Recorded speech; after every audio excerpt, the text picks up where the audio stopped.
Kia ora, I'm David Chaston with 90 at 9, brought to you by interest.co.nz. This week, get everything you need to know in 90 seconds at 9 o'clock, with New Zealanders claiming free trade wins in a deal with the EU.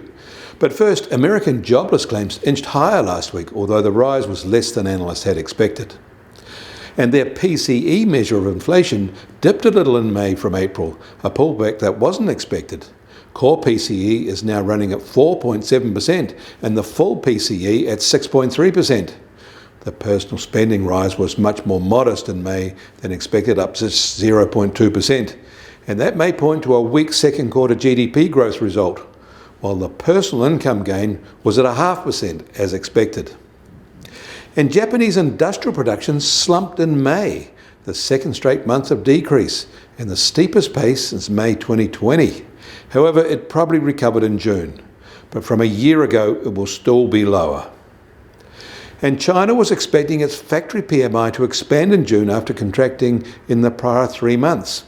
And it did, but only just, and by less than expected. The sudden shift in their services PMI from contraction to expansion was much more impressive, however. But these are the official data. We should wait for the private service before getting too carried away. All countries got a bounce after lockdowns, bounces that have been hard to sustain. And elsewhere in China, several regions have announced plans to increase coal production as part of the country's efforts to ensure energy supply and stabilise prices.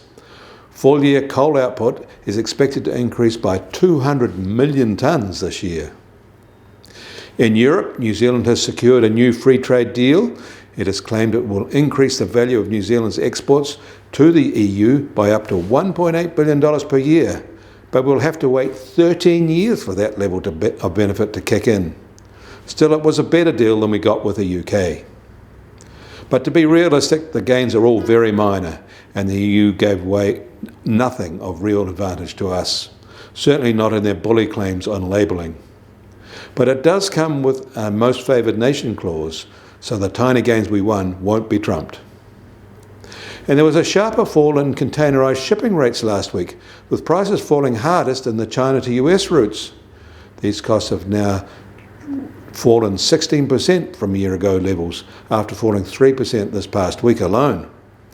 On no routes are they rising anymore, and bulk cargo rates are now at 2-month lows and falling. The US Treasury 10-year yield starts today 12 basis points lower from this time yesterday at 2.98% and is ending the month in New York about where it started. And the price of gold is at $1,809 an ounce in New York, and that's down $9 from this time yesterday. And oil prices are $5 lower at just on $105 a barrel in the US, while the international Brent price is now $109 a barrel. The falling American demand for petrol we noted yesterday is undermining this oil price. And the Kiwi dollar will open today a little firmer at 62.5 US cents. Against the Australian dollar, we're unchanged at 90.4 Australian cents. And against the euro, we're also unchanged at 59.6 euro cents. That all means our trade-weighted index starts today at just on 70.5 and up fractionally. Kia ora, I'm David Chaston. That was 90 at 9, brought to you by interest.co.nz.